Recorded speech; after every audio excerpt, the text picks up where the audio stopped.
It's time once again for Talking Bible with the Brandons, the only podcast that proves a Tennessee fan and an Alabama fan can get along.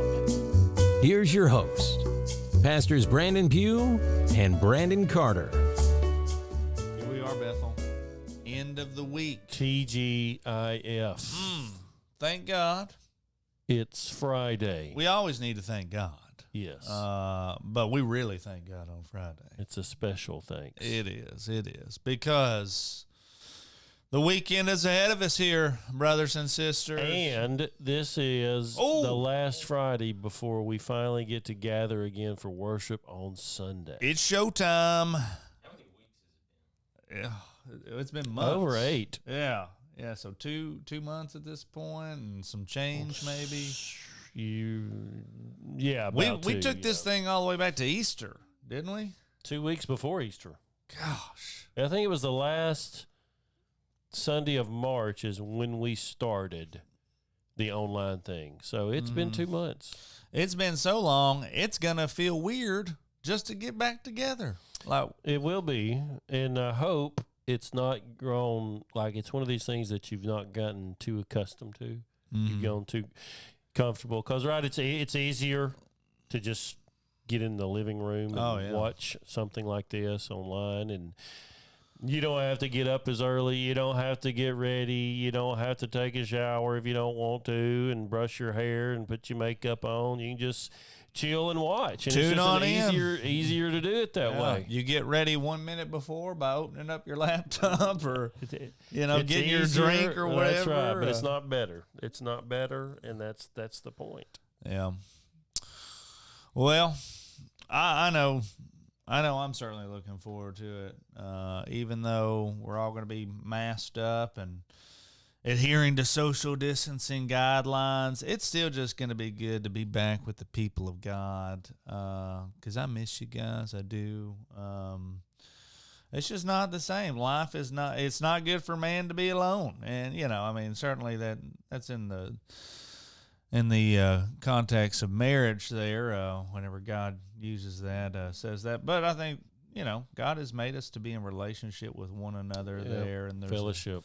So it's going to be good. It's going to be good to get back together with you guys.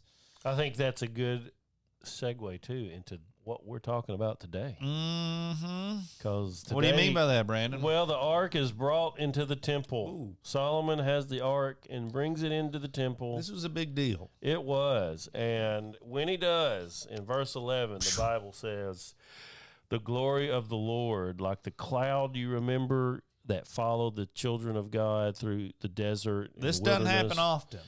It comes down and it fills the temple, the house of the Lord. And it says it was so thick, basically, that the priest could not stand to minister because of the cloud, for the glory of the Lord filled the house of the Lord. I love it.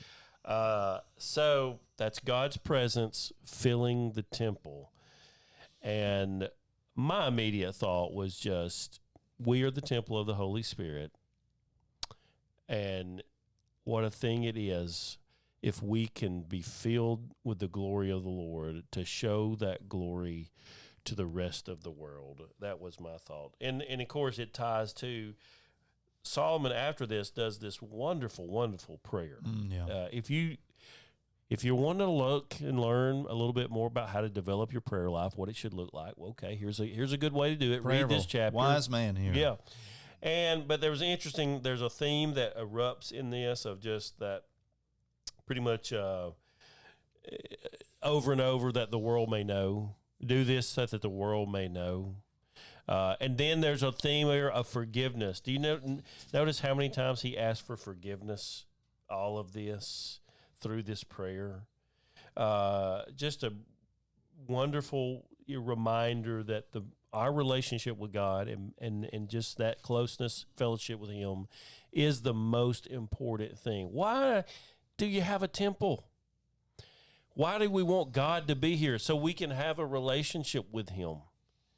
And what good would that be is if we've got this problem with each other. Yeah. There's this wall between us.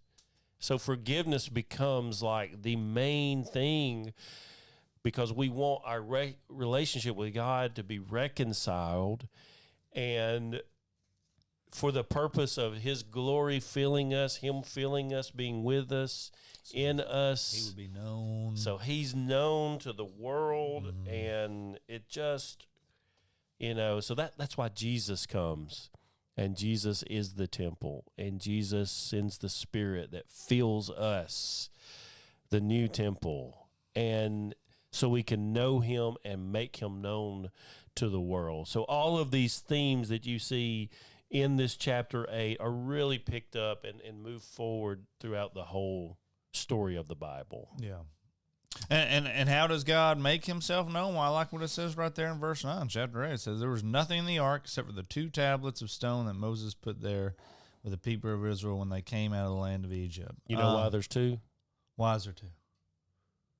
I that's a good question. Most people think it's because they've seen the movie. You had the first 4 or 5 on one tablet, right, and the other. That's not true.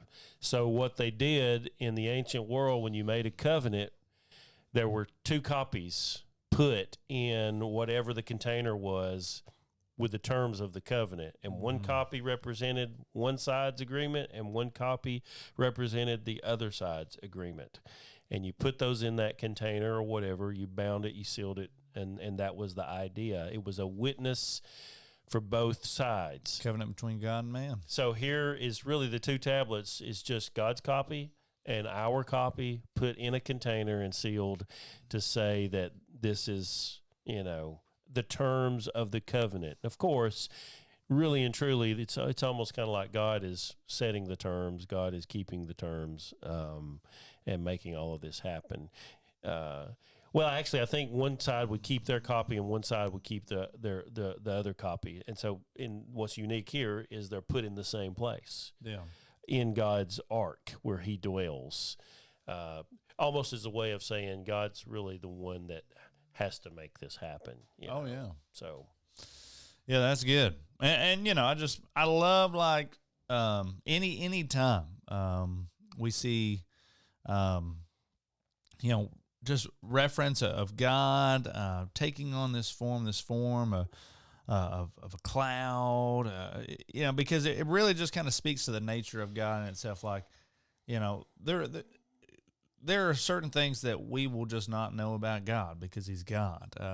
There's always going to be some mystery that surrounds him. He is set apart from us. But I love like how this cloud, it's accompanied by his word. So it's like you want to talk about a prayer that we can make God known. Well, how do we do that? Well, right here we see, the Ark of the Covenant marched in here with those 2 tablets that you were talking about, the law that God has given us. And so I love how, yes, there are certain things that, we just don't know about God, and I'm okay with that. But he does give us everything that we need to know. Right.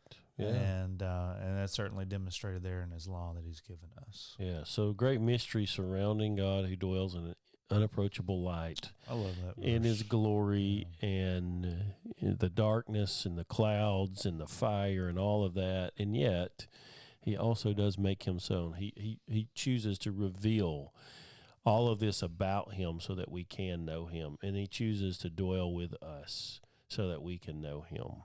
And that speaks to the kindness and mercy of God. Big time. Yeah. Choose your greatest celebrity. I don't know who he is, she is. But for most of us, right, you only get to know about that celebrity pretty much what that celebrity wants you to know. Mm-hmm. And they certainly aren't dwelling with you. But God is not like that. And so, it speaks to just his grace.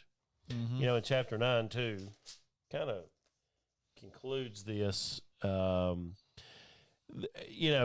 comes to him and basically says, now listen, you got to keep walking in my ways. Don't go to other gods and serve them. And there's a reminder. I think if you will read the prayer and you hear that, you'll get reminded of this reality that God does not exist for us. We exist for him. He by his pleasure, he made us. We exist for his pleasure.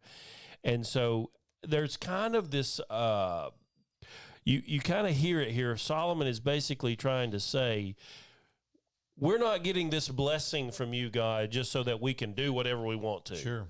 Like, okay, God's with us now. We got the temple. Boom. Mm-hmm.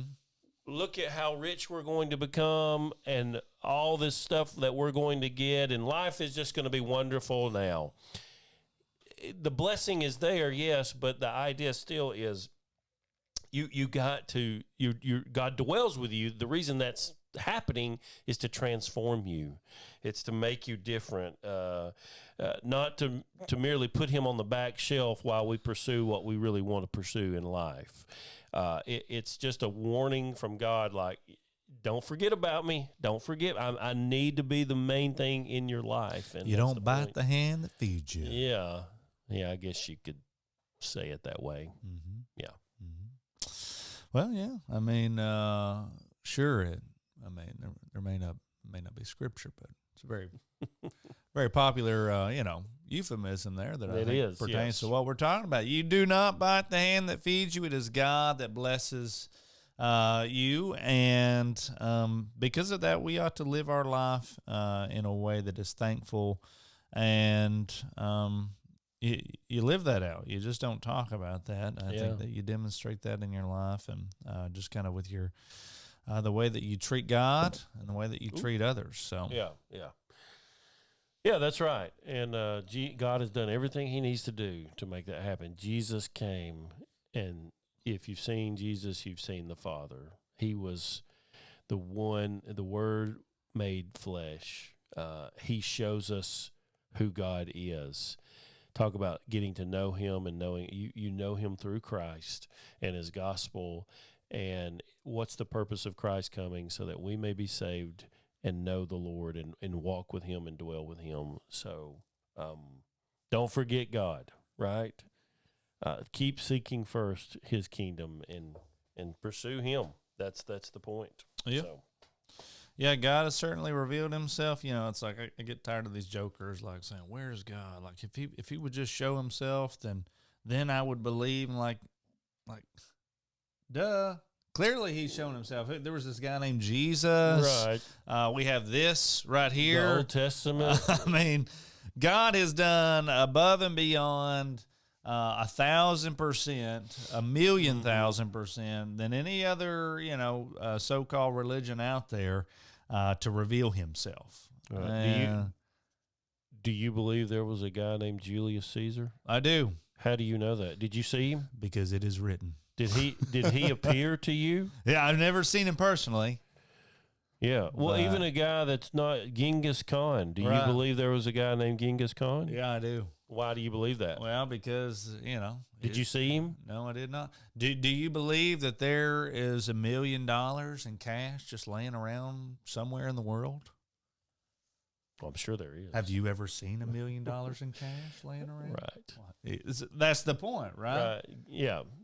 Yeah, and Genghis Khan and all these people, the point is you assume that all the historical evidence that you've heard and people who were eyewitnesses and saw it and what they said in their testimony was true, okay? And you take that by faith. Mm-hmm.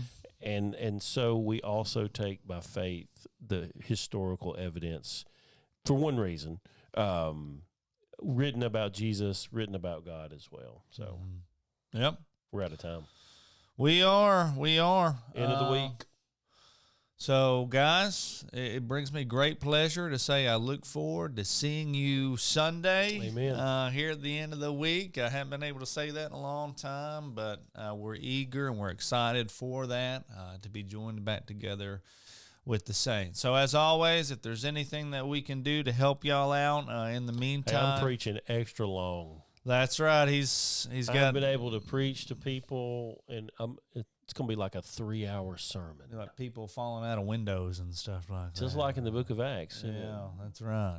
And, I don't know if you've got the power to bring the dead back to life, though, so you better not do that. God does. Okay. It's going to turn into that kind of service.